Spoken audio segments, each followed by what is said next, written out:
तरह का सतत अभ्यास और जय जय।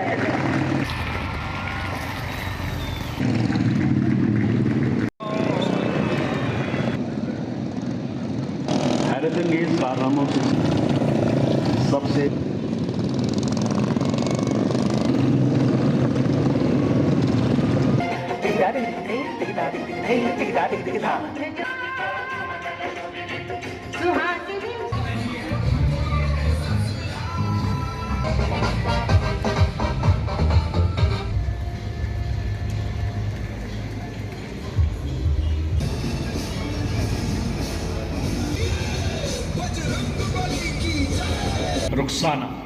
रुखसाना डिस्ट्रिक्ट लेवल प्रदान की गई, जिनकी अनुमानित लागत 10 टन लाल चौक से परिमपुरा जंक्शन तक में प्रधानमंत्री ग्राम सड़क योजना के अंतर्गत सेनानियों और शहीदों को नमन करें, जिन्होंने मातृभूमि की रक्षा और सम्मान के लिए अपना सर्वस्व अर्पित कर दिया। मैं सशस्त्र सेनाओं, अर्धसैनिक बलों और जम्मू कश्मीर पुलिस के उन वीर जवानों को भी नमन करता हूं, जो अपने शौर्य, त्याग, कर्तव्य निष्ठा और बलिदान से राष्ट्र की एकता, अखंडता और सुरक्षा सुनिश्चित कर रहे हैं। उनका अद्वितीय साहस और उनकी सेवा हमें एकजुट, सुरक्षित और समृद्ध भारत के निर्माण के लिए निरंतर प्रेरित करती है। मैं उन सभी सैनिकों, पुलिस, अर्धसैनिक बलों और नागरिक प्रशासन के अधिकारियों के प्रति भी आज अपनी कृतज्ञता व्यक्त करता हूं, जिन्होंने ऑपरेशन सिंदूर के दौरान अपने कर्तव्य, समर्पण और साहस देश का मान बढ़ाया। पहलगाम के बर्बर आतंकी हमले के पश्चात ऑपरेशन सिंदूर भारत की राष्ट्रीय सुरक्षा नीति में एक ऐतिहासिक मोड़ का प्रतीक बना। यह केवल एक सैन्य अभियान नहीं था, बल्कि यह भारत के रणनीतिक संकल्प की घोषणा थी। ऑपरेशन सिंदूर के द्वारा भारत ने पूरे विश्व को संदेश दिया कि अब आतंकवाद की किसी भी घटना और आतंकवाद को सह देने वाले किसी भी प्रयास का मुंहतोड़ जवाब दिया जाएगा। भारत ने दृढ़ता के साथ एक नई नीति निर्धारित की। ऑपरेशन सिंदूर की सफलता में देशवासियों में एक नया आत्मविश्वास पैदा हुआ है कि हमारे वीर जवान उनकी सुरक्षा के लिए सदैव सक्रिय और सजग। आज ही अंतर्राष्ट्रीय समुदाय को, साथ ही अंतर्राष्ट्रीय समुदाय को यह स्पष्ट संकेत भी मिला है कि भारत की कार्रवाइयां तर्क संगत और आत्मरक्षा के अधिकार पर आधारित है।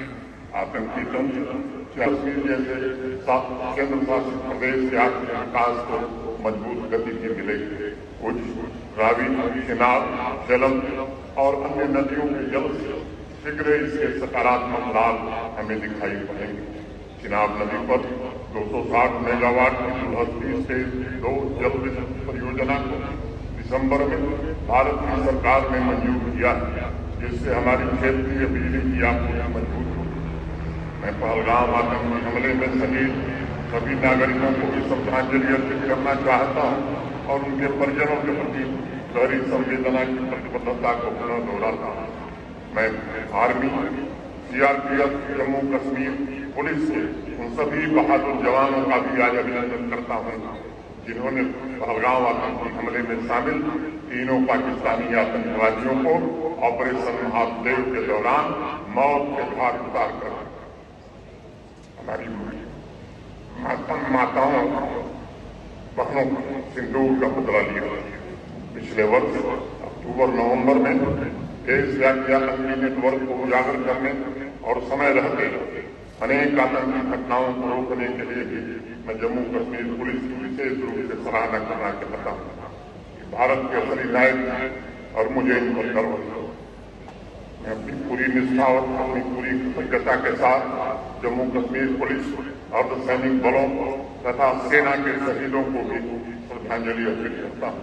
पूरा देश इन शहीदों का और उनके परिजनों का सदैव ऋणी है। मैं नौगाम के दुर्भाग्यपूर्ण आकस्मिक विस्फोट में शहीद हुए पुलिस तथा नागरिक प्रशासन के कर्मियों को भी आज अपनी भावभीनी श्रद्धांजलि अर्पित करना चाहता हूँ, जिन वीरों ने अपने लहू से जम्मू कश्मीर कि खुशियां कायम है वो एक ऐसा ऋण है जिससे हम कभी पूर्ण नहीं हो सकते। आज के पावन पर्व पर हमें संकल्प लेना चाहिए कि हम उनके बलिदान को सदैव याद रखेंगे और उनके सपनों का जम्मू कश्मीर निर्मित करने के लिए हर संभव प्रयास करेंगे। और 2025 के दौरान जम्मू कश्मीर में बादल फटने और भयंकर बाढ़ जैसी अनेक प्राकृतिक आपदाओं का सामना हमें करना पड़ा, जिससे पूरे जम्मू कश्मीर में व्यापक क्षति हुई। मैं इस आपदा में जान गंवाने वाले नागरिकों को भी श्रद्धांजलि अर्पित करना चाहता हूं और उनके परिजनों के प्रति गहरी संवेदना प्रशासन की दोहराता हूं। मैं पुलिस, सिविल प्रशासन, एनडीआरएफ, आर्मी और सैनिक बलों तथा एसडीआरएफ और सभी स्टेक होल्डर्स, उन सभी अधिकारियों और कर्मचारियों की आज सराहना करना चाहता हूं, जिनके त्वरित रिस्पांस के कारण अनेक लोगों की जान बचाई जा सकी।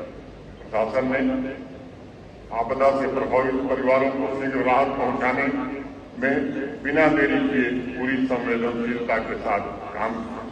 मैं उन स्वयंसेवी संस्थाओं, सिविल सोसाइटी के मेंबर्स, समाज सेवा से जुड़े अनेक नागरिकों के प्रति भी आज हृदय से कृतज्ञता ज्ञापन करना चाहता हूं, जिन्होंने बिना कहे आगे आकर इन पीड़ितों की मदद की। मैं उनकी भी प्रशंसा करूंगा। माननीय प्रधानमंत्री जी के नेतृत्व में भारत सरकार, जम्मू कश्मीर सरकार और जम्मू कश्मीर प्रशासन प्रभावित परिवारों के पूर्ण पुनर्वास के लिए पूरी तरह प्रतिबद्ध है। प्यारे भाई और बहनों, हमारे राज्य की असली ताकत किसानों के पसीने, सैनिकों के साहस, महिलाओं की शक्ति, वैज्ञानिकों की सोच, शिक्षकों के संस्कार, डॉक्टरों की सेवा, इंजीनियर की दक्षता, श्रमिकों की मेहनत, शिल्पकारों की कला, कलाकारों की सृजनशीलता और समाज के हर नागरिक के समर्पण में बसती है। यही सामूहिक प्रयास हमारे राष्ट्र को आगे बढ़ने की ऊर्जा देता है। इस महान राष्ट्र की नींव हमारे उन पूर्वजों के अमर बलिदानों और दूरदर्शी नीति निर्माताओं की सोच पर रखी गई है, जिन्होंने सामाजिक न्याय, स्वतंत्रता, गरिमा और समानता जैसे मूल्यों को हमारे शासन की आत्मा बनाने का काम किया। इन्हीं आदर्शों से प्रेरणा लेकर हमारा साझा लक्ष्य है कि वर्ष 2047 तक एक विकसित भारत का निर्माण किया जाए, जो वर्तमान की नहीं बल्कि आने वाली पीढ़ियों की आकांक्षाओं को भी पूर्ण रूप से साकार कर सके और जिसमें जम्मू कश्मीर का भी पूर्ण योगदान था। जम्मू कश्मीर की अर्थव्यवस्था के वर्तमान मूल्यों पर लगभग 11% वृद्धि दर्ज करने का अनुमान लगाया गया है। यह वृद्धि निरंतर सरकारी पहलों और नीतिगत हस्तक्षेपों का परिणाम है। जब केंद्र शासित प्रदेश का सकल राज्य घरेलू उत्पाद वर्ष 2024-25 के लिए 2,62,458 करोड़ रुपए आंका गया है, वहीं वर्ष 2023-24 में 2,36,069 करोड़ रुपए था। यह सकारात्मक रुझान बुनियादी ढांचे के विस्तार, आर्थिक सुधारों और निवेश के अनुकूल वातावरण की प्रभावशीलता को स्पष्ट रूप से दर्शाता है। जम्मू कश्मीर की अर्थव्यवस्था में पर्यटन क्षेत्र का विशेष महत्व है। 2020-21 में इसे उद्योग का दर्जा देने के पश्चात इस क्षेत्र में निवेश को विशेष रूप से प्रोत्साहन मिला। धरती का स्वर्ग कहे जाने वाले जम्मू कश्मीर में नवंबर 2025 तक 1,61,00,000 पर्यटक आए। यद्यपि यह संख्या पिछले वर्ष की तुलना में कम है, परंतु अप्रैल 2025 की पहलगाम की घटना, उसके बाद आई प्राकृतिक आपदाएं, प्रतिकूल परिस्थितियों के बावजूद सरकार और प्रशासन के सतत और केंद्रित प्रयासों से पर्यटन क्षेत्र ने भी उल्लेखनीय प्रदर्शन शुरू किया। नए पर्यटन अवसरों को साकार करने की दृष्टि से 9 नए पर्यटन स्थलों की पहचान की गई, जिन्हें अंतर्राष्ट्रीय मानकों के अनुरूप विकसित करने की परियोजना भारत सरकार की मदद से तैयार की जा रही है। जम्मू एचईवीज प्राइवेट लिमिटेड अब लेकर आए हैं सुकेम लिथियम बैटरी इन्वर्टर्स की नई रेंज, जिसमें स्मॉल साइज में आपको मिलेगी ई रिक्शा की सिंगल बैटरी, 1250 वॉट का इन्वर्टर, 2500 वॉट के इन्वर्टर्स, 5 किलोवाट के इन्वर्टर्स, जिस पर आप चला सकेंगे 1.5 टन के 3 एसी, जबकि 11 किलोवाट के इन्वर्टर्स पर आप चला पाएंगे एक साथ 6 AC सुकेम आपको 100 किलोवाट तक लिथियम इन्वर्टर्स उपलब्ध करवाएगा। इसके साथ ही सोलर सिस्टम में भी सुकेम लेकर आया है 3 किलोवाट से लेकर 100 किलोवाट की लिथियम हाइब्रिड इन्वर्टर्स। तो देर किस बात की, आज ही आएं। हमारा पता है Jammu HEVs private limited, plot number 37, yard number 6, transport Nagar Jammu. Mobile number 9070770000, 9906068883। Jammu Kashmir की खबरों के लिए जुड़े रहिए JK अपडेट के साथ।